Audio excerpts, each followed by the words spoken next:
semuanya, Assalamualaikum warahmatullahi wabarakatuh. Salam sejahtera bagi kita dan selamat datang di ITK Talks. Ini platform baru banget punya kampus kita tercinta, Institut Teknologi Kalimantan, di mana di sini nanti akan ngobrolin hal-hal menarik tentang isu-isu terkini yang akan dibawakan baik dari dosen, mahasiswa yang tentunya bakalan menarik deh di setiap episodenya. Nah, pada episode pertama ini pertama dan perdana, teman-teman lagi ditemenin saya Putri yang akan ngobrolin pada episode ini yaitu mengenai peran generasi Z di masa sekarang ini. Tapi nggak enak dong ya kalau saya tuh ngomongnya sendiri. Maka dari itu sekarang tuh saya udah ada bersama salah satu dosen dari ITK, yaitu dari Prodi Teknik Kelautan, yaitu ada Ibu Rima. Tapi biar akrab gitu ya Mbak Rim ya. Jadi saya manggilnya Mbak aja mungkin ya. Iya Mbak aja. Mbak aja ya. Mbak Rima, apa kabar Mbak? Alhamdulillah baik. Putri apa kabar? Baik banget. Aduh udah lama banget nggak ketemu. Terus kita masih dalam kondisi pandemi, tapi emang di kondisi pandemi seperti ini stay safe itu emang jadi hal utama gitu ya. Mbak Rim, betul. Sebelum kita ngobrol lebih lanjut tentang obrolan kita pada hari yang cerah tapi agak mendung sih di Balikpapan sekarang. Mungkin Mbak Rima boleh dong perkenalan dulu ke teman-teman. Mbak Rima ini siapakah? Silakan Mbak Rima. Oke, makasih Putri. Jadi ini edisi pertama ya ITK Talks ya. Kebetulan aku nih lagi di jauh ya, nggak di Kalimantan, lagi di Kepulauan Riau dan di sini lagi mendung menggoda tiap hari, gerimis. Jadi oke, sebelumnya perkenalin teman-teman semua pendengar ITK Talks edisi perdana ya dari ITK. Saya Rima Gusiana Harahap, saat ini menjabat sebagai koordinator program studi untuk program studi teknik kelautan, salah satu program studi yang cukup muda ya di ITK dibanding program studi lainnya. Terus ya sekarang lagi di kampung halaman, kebetulan sedang di perbatasan Indonesia, Singapura dan Malaysia. Jauh banget. Ya lagi perbatasan, lagi di pulau kecil, lagi di Pulau Karimun, tepatnya di kota Tanjung Balai Karimun. Sekarang sedang bersama orang tua, di rumah orang tua. Udah lama juga nih nggak ke kampus, cukup kangen ya dengan suasana ITK, udah kayak apa sekarang ya. Jadi dosen di ITK kurang lebih 2 tahun ya, baru 2 tahunan jadi dosen, dan ITK itu pengalaman pertama saya menjadi pengajar ya di ITK jadi dosen. Sebelumnya sih sempat berkarir sehabis lulus dari S1, S1-nya kebetulan di Teknik Kelautan ITS, sama kayak Putri ya. Setelah lulus alma mater kita. Iya, alma mater koi. Jadi lulus S1, alhamdulillah langsung kerja waktu itu di salah satu multinational company juga di tempat saya di Tanjung Balai Karimun, namanya PT Saipem Indonesia, salah satu perusahaan yang bergerak di bidang engineering, procurement, construction, dan installation ya, EPCI di bidang offshore engineering.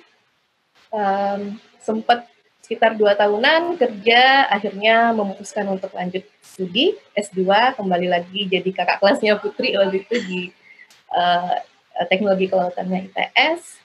Lalu lulus dari sana, sempat ikut bekerja juga di pemerintahan, tepatnya di Kementerian Desa, Pembangunan Daerah Tertinggal, dan Transmigrasi. Kurang lebih di sana sekitar hampir 3 tahunan, sempat mengurusi tentang pengembangan daerah-daerah pesisir, pulau-pulau kecil terluar juga ya, dari segi kemaritimannya, misalnya pembangunan infrastruktur, lalu pemberdayaan masyarakat pesisirnya, sebelum akhirnya memutuskan buat jadi dosen, dan alhamdulillah ITK mau menerima saya menjadi dosen walaupun belum punya pengalaman nih ngajar. Jadi ITK tempat belajar pertama saya jadi dosen. Kalau nggak gitu nggak ketemu aku lagi kali Mbak. Iya. Ketemunya cuma lewat IG ya. Iya itu makanya. Lewat Instagram. Kayak flashback, oh udah lama juga ya nggak ketemu Mbak Rima. Iya, dan alhamdulillah di ITK akhirnya kayak reunian ya, jadi ketemu juga sama teman-teman yang dulu mungkin di ITS sempat bareng, tapi akhirnya pisah dengan kesibukan dan kerjaan masing-masing ya di ITK ketemu lagi, barengan lagi sama teman-teman dari ITS kelautan. Oke. Mbak, ngomong-ngomong zaman kita nih ya, sebenarnya kita tuh angkatannya apa sih, milenial kali ya? Kita tuh generasi milenial ya hitungannya ya? Iyalah, milenial. Milenial ya, kita belum generasi Z ya, kita satu generasi di atas generasi Z, dimana sebenarnya pada saat itu Mbak ngerasa nggak sih, kalau aku sih ngerasa bahwasanya informasi itu sudah cukup mudah didapatkan, tapi kayak masih harus butuh a bit effort gitu loh untuk mendapatkan informasi itu. Apalagi pada saat itu mungkin belum banyak yang memutuskan untuk seorang cewek ya, apalagi untuk terjun atau melanjutkan studinya ke engineering. Nah, pada saat Mbak dulu, kenapa sih Mbak kok milih engineering, apalagi teknik kelautan yang mungkin tidak sepopuler sekarang? Ya kan? Iya. Untuk apa ya istilahnya, untuk ya menentukan sebagai studinya pada saat itu. Ya, ya kita masih satu generasi ya, di atas generasi sekarang dulu ya. Dulu itu, saya ingat-ingat sebentar dulu gimana ya saya milih kuliah milih kuliah di teknik kelautan ini. Jujur mungkin ya, saya termasuk salah satu yang berkecimpung tanpa sadar gitu ya. Tiba-tiba masuk, oh enggak ya. Jadi pada saat itu memang kita ditawarkan sih waktu itu. Jadi karena memang daerah saya kan daerah kepulauan ya, tinggalnya di daerah kepulauan, terus jadi dari pemerintah daerah itu waktu itu menawarkan kepada kami gitu. Jadi memang saya nggak dapat informasinya seperti sekarang kan, dapat informasi bisa dicari sendiri ya via media sosial, website, YouTube, dan banyak hal lainnya. Dulu zaman kita dulu ya Putri, mungkin paling banter apa ya, Facebook juga belum ada ya, Friendster paling. Dari senior nggak sih Mbak? Iya, bukan dari senior. Jadi memang murni inisiatif dari pemerintah daerah sih waktu. Jadi pemerintah daerah yang membuka kerjasama ke banyak waktu itu ya, beberapa kampus di Jawa gitu. Jadi nggak hanya ITK hanya salah satunya. Jadi dari pemerintah yang memang menawarkan, jadi dari atas ya, dari pemerintah yang memang menawarkan kepada para siswa, para pelajar pada saat itu, siapa yang berminat nih untuk melanjutkan jenjang di bidang ini. Jadi bidangnya udah ditentuin waktu itu, di bidang kemaritiman gitu, di kampusnya, kampus PS. Sebenarnya ada bidang lain tapi di kampus yang lain ya. Pada saat itu saya cuman ya grab all possible chance aja, jadi ada peluang ya udah ambil gitu ya. Walaupun pada saat itu masih mempersiapkan SBMPTN gitu ya, tapi begitu ada tawaran ini ya udah ikut daftar. Jadi mungkin kalau sekarang mirip-mirip kayak jalurnya SN gitu, tapi SN-nya yang undangan gitu ya. Jadi saya ikut daftar dan alhamdulillah keterima di jurusan teknik kelautan pada saat itu. Juga mikirnya kalau di teknik kelautan mungkin lebih luas gitu ya, yang akan dipelajari tentang laut gitu. Jadi ya alhamdulillah ketika berkecimpung ya nggak nyesel sih, dan merasa bahwa penting sih ini. Mungkin nggak Mbak pas waktu kuliah terus tiba-tiba, oh ini yang dipelajari kok gini gitu? Kaget sih ya, tapi mungkin kagetnya ketutup sama kaget yang lain.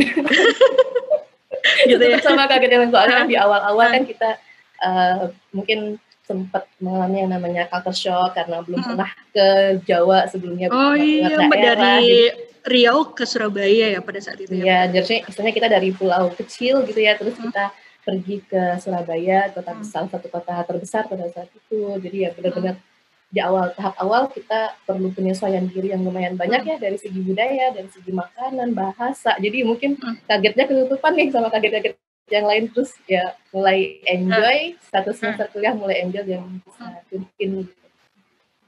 Oke, berarti ibaratnya Mbak juga udah melewati masa perkuliahan pada masa itu, mulai dari nyari informasinya yang ibaratnya hanya mengandalkan informasi dari pemerintah daerah pada saat itu, kemudian culture shock juga karena pindah kota dari kota kelahirannya Mbak bersama keluarga, kemudian harus mandiri di Surabaya, ya kan? Kemudian juga pasti adaptasi dengan mata kuliahnya pada saat itu. Kalau nih Mbak ya, bandingin sekarang udah jadi dosen kan ya sekarang. Kalau dibandingin dengan gimana teman-teman mahasiswa sekarang bisa menanggapi mata kuliah di teknik kelautan, itu kayak gimana sih Mbak? Kalau boleh share ke teman-teman podcast para pendengar ITK Talk sekarang nih? Ya, harusnya sekarang sangat dimudahkan ya dari teman-teman mahasiswa untuk mencari-cari informasi. Jadi termasuk dosennya juga ya sangat dimudahkan untuk mencari sumber-sumber referensi pengajaran. Jadi kalau dulu mungkin media informasi tidak sepesat sekarang gitu perkembangannya. Jadi kalau misalnya mau nyari topik atau nyari jawaban ya misalnya kuis atau tugas sih kita benar-benar harus ke perpustakaan dan kita benar-benar yang harus ngantri gitu ya, mau minjem buku apa tuh harus benar-benar ngantri. Jadi kalau misalnya nggak dapat buku kita harus tanya gitu ke petugas orangnya balikin kapan. Jadi kalau mereka balikinnya kapan kita udah siap-siap tuh kita langsung pinjem, jangan sampai orangnya perpanjang gitu. Old school banget lah ya Mbak. Ya gitu lah, susah nyari informasi di internet seperti ini ya. Tapi kalau sekarang kan luar biasa ya perkembangannya. Jadi teman-teman mahasiswa mudah banget selama mah punya kuota ya, selama punya kuota atau bisa ke tempat-tempat yang punya akses wifi ya, gampang banget ya bisa nyari lewat Instagram, lewat YouTube dari universitas lain ya, dari prodi lain baik itu di dalam negeri maupun di luar negeri juga, dan mungkin dapat dari website atau sekarang kan banyak juga nih share-sharannya Google Drive dari himpunan-himpunan mahasiswa kampus prodi teknik kelautan ya, di tempat lain ya kita bisa akses juga. Mereka juga suka sharing-sharing tentang materi perkuliahannya dosen-dosen mereka yang kurang lebih hampir mirip ya dengan mata kuliah kita di prodi teknik kelautan. Jadi terbuka banget, apalagi di masa pandemi kan webinar udah kayak jamur di musim hujan gitu. Kalau nggak sempet dengerin live bisa ada rekamannya di YouTube. Jadi kayak nggak ada alasan ya buat mahasiswa sekarang untuk diem aja di rumah nggak ngapa-ngapain ya, banyak banget yang bisa diakses. Tadi itu selama masih punya kuota. Ibaratnya sekarang teman-teman generasi Z ini diberikan kemudahan, tidak hanya informasi tapi juga teknologi. Tergantung gimana sih sebenarnya teman-teman ini mau memanfaatkan itu untuk mendapatkan informasi sebanyak-banyaknya, manfaat sebanyak-banyaknya gitu ya. Nah, iya betul. Hal-hal yang kayak gitu nih kan karena juga Mbak juga sebelum masuk jadi dosen di ITK nggak pernah berkecimpung di dunia industri ya. Berapa tahun Mbak kalau boleh tahu dulu? Di industri sekitar 2,5 tahun sih. 2,5 tahun ya. Pemerintahan 3 tahun. 3 tahun lama lah ya, sekitar 5,5 tahun gitu ya Mbak. Nah, kira-kira nih Mbak, kalau kedepannya kita mau lihat future plan musik dari teman-teman generasi Z melihat tantangan yang pasti tantangan tuh akan selalu ada sih ya, karena perkembangan itu atau perubahan itu pasti adanya. Nah, melihat tantangan yang ada yang mungkin tantangan dari dulu dan sekarang juga ada dan juga kemudahan akan informasi dan teknologi sekarang ini, menurut Mbak apa ya yang harus dikuatkan dari teman-teman kita di generasi Z ini untuk menghadapi tantangan yang ada ini sehingga apa ya mereka juga harus lebih powerful ya kan, karena dengan kemudahan yang udah ada saat ini. Oke. Mungkin yang pertama itu kemampuan adaptasi ya dari teman-teman generasi Z sekarang ya, teman-teman mahasiswa. Nggak hanya adaptasi yang cepat, tapi juga yang tepat ya. Jadi nggak cuma sembarangan ikut-ikutan gitu. Karena memang perubahan zaman sekarang kan luar biasa cepat ya. Jadi kalau kita terlambat ya kita bakalan ketinggalan, dan kita harus bisa nyesuaiin diri nih di mana lingkungan kita, di mana lingkungan kita berada, apa yang terjadi di sekitar kita, perubahan apa yang ada di sekitar kita ya kita harus bisa secepatnya beradaptasi dan dengan tepat juga. Jadi kita harus tahu bagaimana kita harus bersikap, bagaimana kita harus bertindak ya, bagaimana kita harus menempatkan diri di semua posisi yang ada ya. Jadi itu mungkin yang pertama. Lalu yang kedua ya teman-teman harus punya sisi inisiatif yang tinggi gitu. Jadi jangan cuman menunggu gitu ya, jangan cuman ya diem-diem aja kalau misalnya nggak ada yang komentarin ya udah diem aja ya, jangan pasif ya. Kalau bisa jadilah orang yang punya inisiatif yang tinggi tanpa disuruh, tanpa diberitahu, sudah punya usulan ya, sudah punya kemauan dalam diri gitu ya Mbak ya. Udah punya kemauan sendiri gitu, harus ngapain nih aku gitu, udah siap gitu apapun kondisinya. Mungkin itu ya. Selain itu ya udah banyak kita tahu ya di masa-masa mendatang ya dibutuhkan kemampuan seperti harus berpikir kritis, lalu juga kita harus punya kemampuan kolaborasi yang baik ya satu sama lain. Sekarang kan zamannya kolaborasi. Ya, pinter-pinternya kita kolaborasi. Ada slangnya Mbak, bukan kolaborasi, kolaborasik. Oh iya, kolaborasik. Jadi kolaborasi yang asik. Iya, asik deh. Oke. Mungkin itu ya Putri. Berarti tidak hanya hard skill, tapi juga harus ditopang, didukung dengan soft skill-nya teman-teman. Nah, soft skill tadi yang Mbak sebutkan mulai dari adaptif, kemudian inisiatif, dan juga kolaborasi dan sebagainya itu tadi. Kalau kita mencerminkan di mata kuliah yang dipelajari saat ini di Prodi Teknik Kelautan ITK, seperti apa Mbak? Ada nggak soft skill itu dicerminkan di mata kuliah kita? Mata kuliah salah satu ya pastinya di banyak mata kuliah ada yang tentang soft skill. Salah satunya di mata kuliahnya Bu Putri ini, mata kuliah perancangannya kita kan ya sangat dibutuhkan sekali kemampuan inisiatif ya. Jadi jangan sampai dosennya duluan yang nyari ya, harus mahasiswanya yang mungkin perlu inisiatif untuk mencari informasi gitu ya. Terus juga dari sisi berpikir kritis udah jelas ya, kita diajarkan untuk memecahkan banyak kasus ya, diberikan suatu model desain dan misalnya dari suatu bangunan alas pantai atau bangunan pantai, atau diberikan suatu permasalahan misalnya ada erosi yang terjadi di suatu wilayah, jadi kita perlu berpikir kritis dan mengkolaborasikan berbagai macam informasi dan juga meningkatkan teamwork ya biasa sama mahasiswa, gimana supaya bisa menyelesaikan permasalahan ini, bagaimana supaya kita bisa mengatasi permasalahan erosi yang terjadi di pantai dengan membangun suatu bangunan pelindung pantai, gimana kita bisa membantu masyarakat misalnya memberikan sistem peringatan dini tsunami kepada masyarakat ya. Itu semua membutuhkan sisi berpikir kritis, lalu juga kolaboratif, dan juga kita harus terbiasa untuk adaptif dan bisa menyesuaikan diri kalau misalnya ada perubahan dari penugasan yang dikasih ya oleh dosen-dosen. Ya. Jadi ibaratnya walaupun sekarang generasinya, nggak sekarang juga ke depannya generasi pasti akan terus berubah, teknologi semakin canggih, informasi yang didapat akan semakin cepat, lalu juga pasti kita akan harus terpacu terus untuk adaptasi dan adaptasi lagi. Namun mungkin dari itu tuh sebenarnya ada nilai inti dari kehidupan secara umum atau mungkin juga di teknik kelautan, ibaratnya ada ilmu-ilmu mendasar tuh yang memang harus tetap dipelajari dan harus dipegang teguh, ibaratnya sebagai fondasinya kita gitu kan, biar kita bisa terus tetap benar on track gitu kan. Gitu ya Mbak ya kali.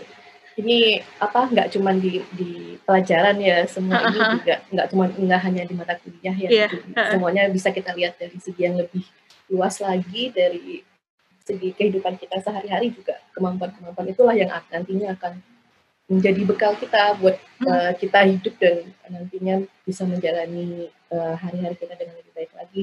Kita bisa menempatkan diri dimanapun kita berada, kita bisa disukai oleh semua orang ya dengan sifat-sifat yang seperti itu, dan juga kita bakalan bermanfaat juga bagi semuanya, bagi lingkungan, bagi keluarga, bagi negara juga. Jadi ya semuanya harus dipersiapkan. Mungkin mata kuliah itu hanya sarana ya, hanya sarana bagi teman-teman mahasiswa untuk bisa ngembangin diri, ngembangin kemampuan berpikir, mengasah kemampuan diri ya, dan mengasah hati juga nih supaya lebih peka nih. Lebih peka ya, lebih tanggap terhadap isu-isu terkini yang ada di sekitar kita. Iya. Mbak, Ada pesan dan kesan nggak untuk teman-teman para pendengar ITK Talks mengenai teknik kelautan atau mungkin hal lain di luar sana yang perlu diperhatikan untuk para generasi Z saat ini?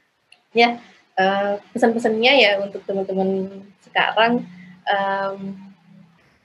bareng sih, kayaknya pesannya juga buat saya, buat Putri juga. Ya, buat kita semuanya. Buat kita semua. Teman-teman manfaatkan ya semua kesempatan yang teman-teman miliki sekarang. Nggak semua orang bisa kuliah, ya nggak semua orang merasakan bangku kuliah dan menerima fasilitas ilmu pengetahuan seperti sekarang yang kita miliki sekarang ya. Jadi ya manfaatkan semua fasilitas yang ada, rajin-rajinlah mencari ilmu ya, ilmu apapun yang teman-teman senangi. Nah ini penting nih, senangin ya apa yang teman-teman cari. Jadi jangan sampai semua diawali dengan keterpaksaan. Jadi usahakan untuk melakukan semua yang teman-teman senangi supaya nanti hasilnya bisa maksimal juga gitu. Jadi lalu kalau misalnya dirasa memang semuanya ada yang berat gitu ya, misalnya teman-teman menemukan tantangan ya itu sebagai salah satu penanda ya, tantangan sebagai salah satu penanda bahwa kita masih terus mendaki nih langkahnya, kita masih ada puncak di atas yang menunggu kita. Jadi ya tantangan itu adalah batu pijakan supaya kita tidak tergelincir jatuh, semakin menanjak ke atas, jadi tetap semangat. Dan juga sebagai seorang mahasiswa kita adalah masa depan bangsa ya, jadi sebisa mungkin teman-teman juga selalu mengasah kepikiran, selalu mengasah kemampuan, karena ini semua nantinya tidak hanya untuk kita tapi juga untuk bangsa dan negara, untuk seluruh rakyat Indonesia. Jadi teman-teman sangat dibutuhin untuk masa depan Indonesia. Jadi jangan lelah belajar, lalu jangan sia-siakan ya semua yang telah mungkin dikorbankan oleh keluarga, oleh orang tua. Jadi kita semua tetap harus semangat meraih cita-cita, jadi jangan menyerah. Saya tuh sebenarnya ini nih Mbak, lagi teringat sebenarnya juga dengan kondisi kita saat ini sebenarnya di kondisi pandemi, di mana dengan kita menyelamatkan atau menyiapkan diri kita, itu otomatis kayak sebenarnya kita menyiapkan juga atau memberikan manfaat kepada orang lain. Dan yang seperti Mbak Rima katakan tadi, di mana kita harus bisa menyeimbangkan tidak hanya hard skill yang kita dapatkan di saat kuliah, saat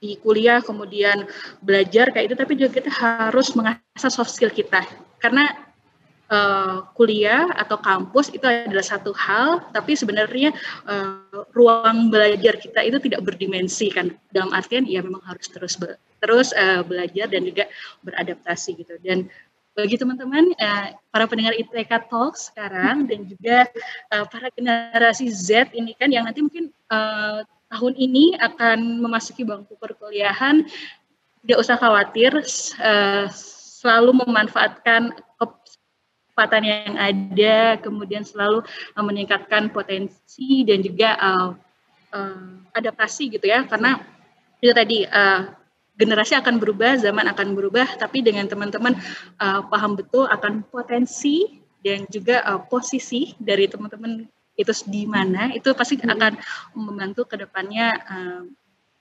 bisa berjalan dengan lebih baik lagi. Dan semoga juga semesta mengamini dan melancarkan. Amin. Semangat semuanya. Semangat. Benar-benar. Oke teman-teman semuanya, para pendengar ITK Talks, demikian episode perdana kita bersama Mbak Rima dari program Kelautan ITK. Semoga apa yang kita obrolin nih pada siang hari saat ini lagi setia, jadi semoga bermanfaat. Dan apabila teman-teman semua ingin mengetahui lebih detail tentang ITK, silakan langsung follow Instagramnya ITK di @ITKofficial, atau bisa juga kalau yang mau tahu lebih detail lagi tentang teknik kelautan itu seperti apa, dosennya itu nanti yang mengajar kayak apa sih, nah itu bisa juga teman-teman berkunjung ke Instagram kami di @oe_ITK, atau juga bisa ke website kami di oe.itk.ac.id. Semoga apa yang kita sampaikan sekali lagi bermanfaat, dan mohon maaf apabila ada kata-kata yang kurang berkenan. Dan sampai jumpa di episode ITK Talks selanjutnya. Saya akhiri, wassalamualaikum warahmatullahi wabarakatuh. Sampai jumpa.